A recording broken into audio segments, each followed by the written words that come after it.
You're counseling Long John Silver to be reasonable. Just wondering how long you think he'll suffer it before he decides he can do better than you. After the brutal and shocking episode last week, you could be forgiven for thinking that this week's Black Sails would take its foot off the pedal.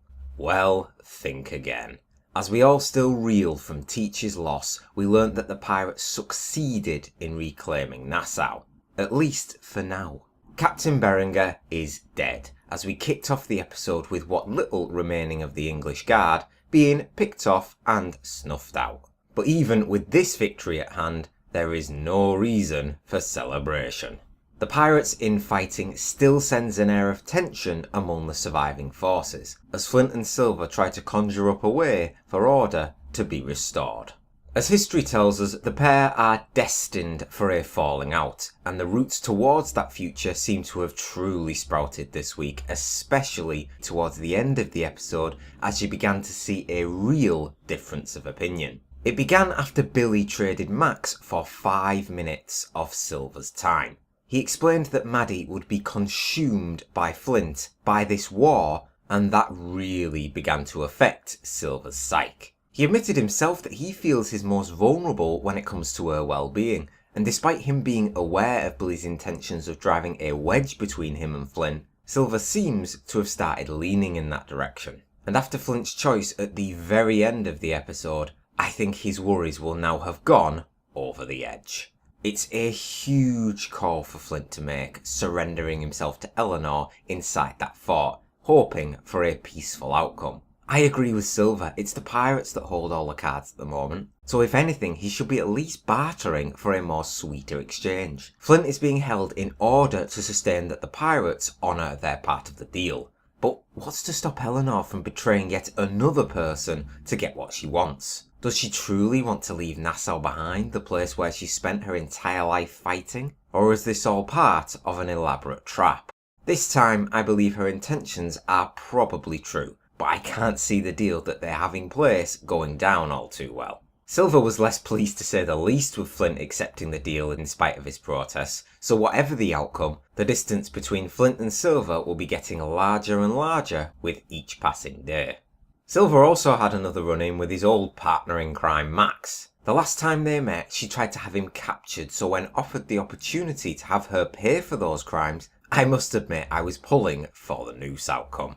Now Silver learned why Max did what she did, and then proceeded with the exchange, her for his 20 men, De Groot included. But I think there could be more here than meets the eye. We shifted away from their discussions after a short while, but I do think Silver gave her one last chance for her to prove her worth to him. Let's not forget she was the reason why the pirates' attack on Nassau failed in the premiere episode, resulting in a huge number of deaths for both sides of the war. So Silver surely has to use his skills and power to convince her that she owes him big time. And what can she do to repay him?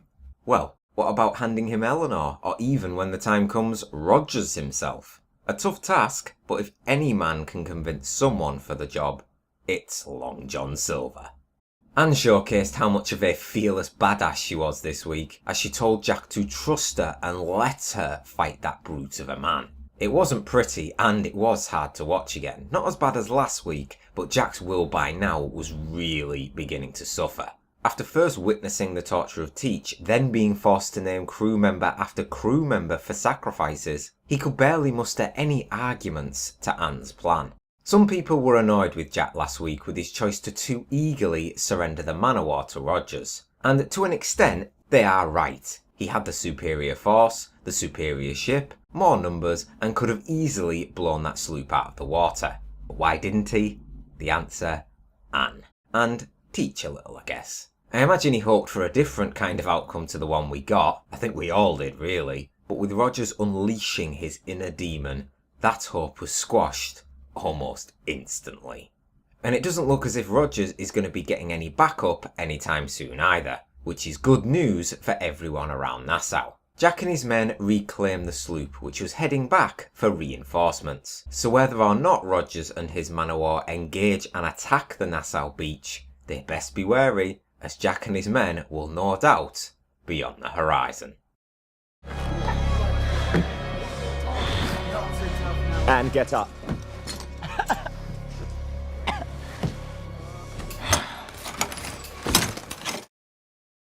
As we begin to approach the midway point of the season, Black Sails shows no signs of the quality dipping, and for this week I would give it a solid 8 out of 10.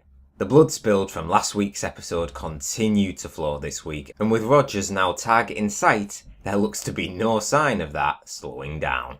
The pirates successfully reclaim Nassau, but the chaos is still on the table as Rogers is coming from the ocean and the slaves march in unity across the island. The deal at the end of the episode shook the foundations of Flint and Silver's unity. In the beginning, both of them had each other's backs, but at the end, Silver was adamant as to not listen to Eleanor, but Flint's "trust me and took the deal anyway" could be the beginning of their inevitable rift. Plus, who's to say that Silver will even bring the buried treasure back to keep Flint's deal in place? The cash coming back into play is just more confirmation that the end game is rapidly approaching. It's hard to pick a best moment of the week because all of the discussions, especially between Flint and Silver, were really compelling. But I will go with Anne helping Jack and the captives escape. You could see she was mustering all of the strength she had into the task, gripping at that glass with so much anger.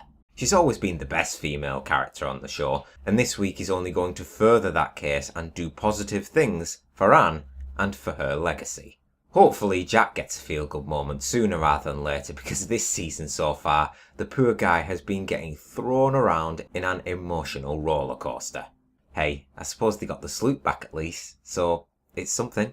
Now, a very interesting discussion took place this week which could have very easily been overlooked. When Silver sat down with Max, he asked her how she intended to send him away for him to never be seen from again. She went on to explain that when Anne was recruiting spies, she happened upon a reformed man who was making a living by using English convicts as labourers. We were told that his services were offered to the very well-off and rich families of England, but no names were given. Funny about that. Now jump to Flint and Silver's later discussion when he asked if he would trade the war for Thomas Hamilton. Flint found an answer hard to come by, so let's speculate. I've already said that I think Flint's fate in the series will be left up in the air, but after this week, I'm now thinking that up in the air could be pointing in this direction. I think Silver will control his outcome and report him as dead, but underneath the surface, I think Silver could enlist this unknown man and take Flint away to never be seen from again. And just imagine, as the last scene of the series, seeing Flint there alive, he could just bump into Thomas Hamilton. That's right, they cut short of the names here, but I think that the Hamilton family takes a part of these particular services, and that Thomas Hamilton was a problem family member that was sent away there. Of course, it's all speculation, but if that's how Flint's story ends and Black Sail's story ends, it will be a bittersweet and awesome way to do it. Now, what do you guys think about that theory I've just dived into? Do you think it's plausible? And what was your favourite scene from this week's episode? Let me know your thoughts down in the comments. And as always, thank you very much for watching. Please leave a like, comment and subscribe if you enjoyed the review. And I'll see you on the next one. No. Trust me.